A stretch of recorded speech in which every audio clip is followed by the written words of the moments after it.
Welkom bij Scheldemondig. Mijn naam is Jan Rubbens, presentator. En wij verwelkomen mensen in de studio met passie. En deze keer passie voor openbaar bestuur. Hartelijk welkom, de commissaris van de Koning. Dag. Ann Polman van de provincie Zeeland. Goed, 20 maart, provinciale statenverkiezingen. Wat doet Provinciale Staten? Provinciale Staten is eigenlijk ons parlement, het Zeeuwse parlement. Dus daar kiezen wij 20 maart, en ik hoop alle kiesgerechtigde Zeeuwen, kiezen wij 39 volksvertegenwoordigers die de komende 4 jaar de Zeeuwen vertegenwoordigen in het bestuur van Zeeland. Er zijn nu 12 partijen die in de Staten zitten. 20 maart doen 14 partijen mee, dus er is wat te kiezen. En ik hoop dat veel Zeeuwen daar gebruik van zullen maken, van dat stemrecht. Ja, ze moeten wel boven de 18 zijn, hè? Ja, je moet boven de 18 zijn, Nederlander zijn. En dan mag je stemmen, inwonend ook in Zeeland. En dan mag je voor Provinciale Staten van Zeeland stemmen. Er zijn 20 maart verkiezingen in alle 12 Nederlandse provincies. En ja, Provinciale Staten, wat ze in de kern doen, is het volk vertegenwoordigen. Maar ze controleren ook het dagelijkse bestuur van de provincie. Dat is het college van gedeputeerde staten. Ze benoemen ook de gedeputeerden. Je zou kunnen zeggen de wethouders van de provincie. Die worden benoemd door Provinciale Staten. En ze stellen de kaders vast waarbinnen dat dagelijks bestuur, gedeputeerde staten, haar werk voor Zeeland doet. Dus ze hebben een belangrijke rol en daarom is het ook belangrijk dat er gestemd wordt. Ja, tuurlijk. Ik heb hier een heel mooie verkiezingskrant. En er staat natuurlijk allerlei hoofdpunten in van wat de provincie doet. Bijvoorbeeld, ik heb hier gelezen de wegen. En kunt u nog andere noemen? Ja, volgens de wet heeft de provincie heel veel taken. Je zou eigenlijk kunnen zeggen dat gemeenten vooral heel veel taken hebben in sociale onderwerpen. Dus als het gaat om onderwerpen die betrekking hebben op mensen aan het werk, de uitkeringen, de WMO, op het terrein van zorg steeds meer taken gekregen. Je zou kunnen zeggen de provincies die hebben vooral taken meer in de fysieke sfeer. Dus natuur en landschap, mobiliteit, maar ook regionale economie. En wat bijzonder is dat ook de provincies, net zoals de gemeenten, die hebben een soort autonome ruimte. Dus die mogen ook onderwerpen oppakken waarvan ze zeggen, dit is voor ons gebied ook nodig. Zo is de provincie Zeeland ook nauw betrokken bij onderwerpen op het terrein van het onderwijs. We stimuleren dat er ook voldoende onderwijsaanbod in Zeeland is, vooral ook in het hoger en academisch onderwijs. Ook op het terrein van zorg, daar hebben we eigenlijk geen wettelijke taak, maar we vinden het wel belangrijk om de zorgpartijen af en toe uit te nodigen aan tafel te komen. En dan gaat het om bereikbaarheid van zorg. Wij sturen die instellingen niet aan, maar we zorgen wel voor het goede gesprek en dat er afstemming plaatsvindt in Zeeland. Dus de provincies hebben naast de wettelijke taken ook dingen te doen waarvan ze zeggen, dit is voor mijn gebied ook belangrijk en Zeeland pakt dat ook op. En busvervoer heb ik nog niet genoemd, denk ik. Ja, dat is mobiliteit. Dus we geven ook, dat heet concessies. Dus er worden offertes gevraagd aan busmaatschappijen. Die kunnen daarop inschrijven. Eens in de zoveel jaar gebeurt dat. En de provincie is dan opdrachtgever. Heeft ook de wettelijke taak om offerteafspraken te maken met busvervoerders. Dus mobiliteit, waaronder openbaar vervoer, is een hele belangrijke taak van de provincie. En die strekt zich voor Zeeland bijvoorbeeld ook uit dat we het fietsvoetveer, Vlissingen-Breskens, dat ook onder de hoede van de provincie is, omdat we dat een belangrijke lijn vinden. Ja, tegelijkertijd zijn er ook waterschapsverkiezingen. Kunnen u dat ook even toelichten? Ja, tegelijkertijd met Provinciale Staten kiezen we ook een belangrijk deel van het algemeen bestuur van het waterschap. We hebben in onze provincie Zeeland 1 waterschap, dus waterschap Scheldestromen. Ook daar zitten vertegenwoordigers en die hebben gelijkertijd 20 maart ook de verkiezingen. En het waterschap is belangrijk in heel Nederland. Want we zijn een Nederland, we liggen laag, maar vooral, zoals we weten, is het in Zeeland heel belangrijk dat we ons beschermd weten tegen water, dat het veilig is, dat er ook voldoende schoon water beschikbaar is en daar is specifiek het waterschap verantwoordelijk voor. Dus waar gemeenten en provincies een algemeen bestuurlijke taak hebben, heeft het waterschap een hele gerichte taak, dat noemen ze functioneel bestuur, op het terrein van water. En dat is voor onze provincie heel belangrijk, dus ook stemmen voor het waterschap. Ja. Moeten ze zeker doen, hè? Ja. Nu hebben we een provinciale staten en er is ook iemand benoemd, daar hebben we een filmpje van. Zullen we daar even naar gaan kijken? Dat is leuk, ja. Het is gebruikelijk, zoals u weet, om de eed of de belofte af te leggen, waarin u zich verklaart te houden aan de wetten, maar dat u ook, zoals iedereen dat voorafgaand doet aan het werk als statenlid, dat u ook vrij bent in de besluitvorming die we hier plegen en dat u zich niet toezeggingen heeft gedaan om op een bepaalde manier dingen in het belang van individuele personen hier recht te doen, maar dat u helemaal vrij bent in de besluiten die u neemt. Dat is een groot goed en daarom accentueren wij dat om voorafgaand, volgens de wet hoort dat ook zo, voorafgaand aan ons werk de belofte of de eed af te leggen. U heeft gekozen voor de belofte, die ga ik voorlezen en dan mag u eindigen met de woorden dat verklaar en beloof ik. Ik verklaar dat ik, om tot lid van Provinciale Staten benoemd te worden, rechtstreeks nog middelijk, onder welke naam of welk voorwendsel ook, enige gift of gunst heb gegeven of beloofd. Ik verklaar en beloof dat ik, om iets in dit ambt te doen of te laten, rechtstreeks nog middelijk enig geschenk of enige belofte heb aangenomen of zal aannemen. Ik beloof dat ik getrouw zal zijn aan de grondwet, dat ik de wetten zal nakomen en dat ik mijn plichten als lid van Provinciale Staten naar eer en geweten zal vervullen. Dat verklaar en beloof ik. Namens ons allen van harte gefeliciteerd, veel succes, maar ook plezier. U krijgt het teken van het ambassadeurschap van Zeeland. Dat mag u dragen als u wil, met trots.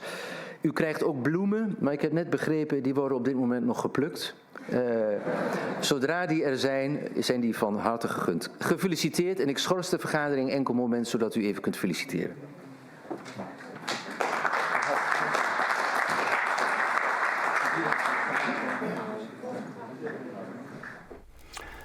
Ja, meneer Polman, dat was de belofte, maar er is ook een eed, heb ik begrepen? Ja, je kunt kiezen, ook volgens de wet. Als je de belofte doet, dan verklaar en beloof je door dat uit te spreken. En als je de eed doet, dan zeg je met het teken wat je geeft, zo waarlijk helpen mij God Almachtig. En dat is voor mensen die het belangrijk vinden om ook een beroep te doen op hun geloof, om iets te verklaren en te beloven. En dat heet dan de eed. Ja, en een statenlid mag dan kiezen. Statenlid mag kiezen. En sommigen kiezen voor de eed. Dus die zeggen, zo waarlijk helpen mij God Almachtig. En sommigen zeggen van nee, dat wil ik niet. Ik doe gewoon dat verklaren en beloof ik. Dat is mooi. Ja. Dan de Provinciale Staten doen zelf ook nog verkiezingen, heb ik begrepen. Die gaan de Eerste Kamer kiezen.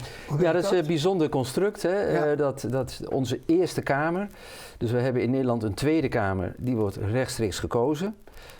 En we hebben een Eerste Kamer, dat is de Senaat, zo wordt die ook wel genoemd. En die wordt indirect gekozen. Dus die wordt niet gekozen door onze inwoners, maar die worden gekozen door de leden van Provinciale Staten. Dus in mei gaan de nieuw geïnstalleerde Provinciale Staten, die gaan de Eerste Kamerleden kiezen. En dat is bijzonder. En er zijn er 75, hè? Dat zijn er 75 en dat is dus bij deze verkiezingen 20 maart ook belangrijk hoe de verhoudingen in de Eerste Kamer komen te luiden. Dus het zijn in de eerste plaats provinciale verkiezingen. Maar het is ook belangrijk voor de regering ze zijn afhankelijk, onze nationale regering, voor de wetgeving. Dus als je een wet maakt, moet de Tweede Kamer daarmee instemmen. Die kan ook de wet aanpassen en dan gaan ze erover stemmen. Maar dan moet die nog langs de Eerste Kamer. En de Eerste Kamer is belangrijk ook voor de regering, want die kan een wet aannemen of niet aannemen. Ze kunnen een wet niet veranderen, ze kunnen alleen ja of nee zeggen tegen een wet. Dus voor onze regering is het ook belangrijk, en voor de landelijke politiek, hoe die verhoudingen in die Eerste Kamer eruit komen te zien. Dus je ziet dat er altijd ook bijzonder veel belangstelling is van de landelijke politiek voor de provinciale verkiezingen. Omdat die leden van Provinciale Staten straks de Eerste Kamer gaan kiezen. Ja, en dan hebben we nog een verkiezingen, dat zijn voor het Europese parlement. Zeker. En dan mogen we weer rechtstreeks stemmen. Dat is ook in mei. Dan mag iedereen die stemgerechtigd is in het land van een lidstaat van de Europese Unie, die mag stemmen voor het Europees Parlement. En ja, zoals we weten, Europa is belangrijk, ook in de verhoudingen, niet alleen binnen Europa, maar ook in de wereld. Dus het is ook daarin weer, denk ik, van grote betekenis dat we van dat stemrecht gebruik maken. Er zijn landen in de wereld waar mensen niet zo vrij mogen stemmen. Wij mogen dat ook in Europa, dus ook in mei krijgen we nog eens een keer verkiezingen. In België moet het, heb ik begrepen, maar in Nederland mogen we kiezen. Ja, heel vroeg hebben we in Nederland ook stemplicht gehad, maar dat is eigenlijk een stemrecht geworden. Want hoe kun je mensen nou verplichten om iets wel of niet te doen? Maar ik vind het zelf heel belangrijk om een beroep te doen op iedereen die stemrecht heeft, om daar ook gebruik van te maken. Want je kunt wel zeggen, wat maakt mijn ene stem uit? Nou, het is gebleken dat een paar stemmen soms net het verschil kunnen maken. En het is ook gewoon belangrijk als je betrokken bent bij wat er niet alleen in je eigen huishouding gebeurt, maar ook in je gemeente, in je provincie en in Europa, in de wereld. Ja, dan heb je dat belangrijke, mooie democratische recht. Dus je zou gek zijn als je daar geen gebruik van maakt. Ja, dan commissaris van de Koning.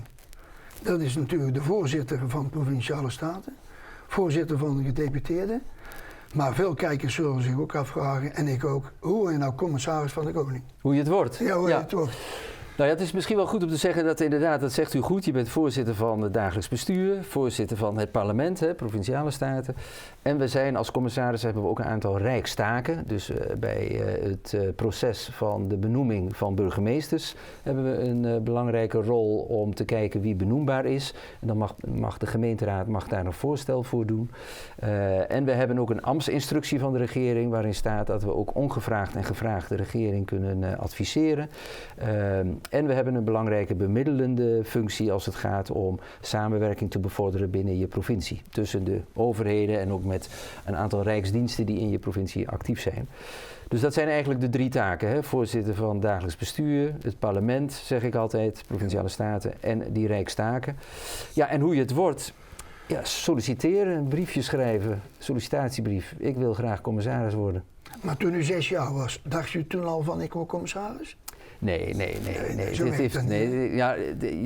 Ik heb gedroomd om heel veel banen om piloot of zo? De zaak van mijn vader die was bloemist, dus ik wilde eerst bloemist worden. Ik wilde ook wel eens een keer onderwijzer worden. Ja, brandweerman vond ik als kind natuurlijk ook fantastisch. Maar ik heb nooit als kind gedroomd om commissaris te worden. Maar belangrijk is om te zeggen dat je, als je commissaris wil worden, dat je ook gewoon een sollicitatiebrief moet schrijven. Met je cv, wat je allemaal gedaan hebt. En dat stuur je op naar, eigenlijk naar de koning, want het is een kroonbenoeming zoals dat heet. Maar de koning leest niet al die brieven, dus dat gaat naar de minister van Binnenlandse Zaken. En die kijkt wie van de kandidaten benoembaar zijn. En de minister die heeft dus eerst gesprekken met kandidaten en die gaat in overleg met een vertrouwenscommissie, een soort selectiecommissie. Die bestaat uit leden van Provinciale Staten. Dat zijn vaak de fractievoorzitters, vaak ook een adviseur vanuit het College van Gedeputeerde Staten. En die krijgen, in overleg met die minister wordt dat bepaald, die krijgen een lijst met kandidaten die ze kunnen uitnodigen voor een sollicitatiegesprek. In mijn geval, dat is 6 jaar geleden, heb ik 2 hele intensieve gesprekken gehad met die vertrouwenscommissie. En dan wordt er echt gevraagd, ook aan de hand van je brief, natuurlijk je motivatie, wat je hebt gedaan, voorbeelden van onderwerpen die ook in de provincie spelen, hoe je dat zou aanpakken, welke positieve en negatieve ervaringen je met allerlei voorbeelden hebt. Dus het hemd wordt van je lijf gevraagd in 2 intensieve gesprekken, zoals ik die heb beleefd. En dan doet die selectiecommissie, die vertrouwenscommissie, doet een voordracht aan Provinciale Staten. En die maken uiteindelijk een aanbeveling voor de regering. Een nummer 1 die ze graag willen hebben. En die wordt ook meteen openbaar gemaakt. Ze moeten ook een nummer 2 aanbevelen. Die blijft geheim. Maar die moeten ze aanbevelen aan de regering als de nummer 1 onverhoopt zou uitvallen. En tegenwoordig is het zo dat de nummer 1 die ze willen hebben, die wordt in de regel ook benoemd door de regering. Dus we zijn benoemd, maar ik voel me als commissaris eigenlijk uitverkozen door Provinciale Staten. Dus uiteindelijk bij de Provinciale Statenverkiezingen wordt indirect ook door die de statenleden bepaald wie de commissaris wordt. Nee, als je de leden van Provinciale Staten, als die gekozen worden, bepalen die Provinciale Staten wie in de toekomst wordt voorgedragen voor commissaris. En ze besluiten ook over de herbenoeming. Ik ben vorig jaar weer op gesprek geweest met de Vertrouwenscommissie van Provinciale Staten. Die ook op verzoek van de minister weer een aanbeveling moeten doen over een eventuele herbenoeming. Dat is 1 keer in de 6 jaar krijg je dus weer opnieuw een Vertrouwenscommissie die met de zittende commissaris een gesprek aangaat en weer opnieuw formeel een aanbeveling doet aan de regering of ze je willen houden. Ik was blij dat ze me wilden houden, want ik wilde zelf ook graag blijven. En daar hebben we een filmpje van. Laten we dan maar eens even naar gaan kijken. Dames en heren, ik verzoek u allen plaats te nemen. Hierbij open ik de vergadering van Provinciale Staten. Van harte welkom, statenleden, leden van gedeputeerde staten. De Griffie, de ambtelijke organisatie, belangstellenden op de publieke tribune. En mensen die thuis via het net met ons verbonden zijn. Ik wil eigenlijk beginnen met u te danken voor het vertrouwen wat u in mij heeft gesteld. De vorige keer, tijdens de vorige vergadering, kon ik zelf niet aanwezig zijn. Maar ik ben u zeer dankbaar voor de voordracht voor herbenoeming.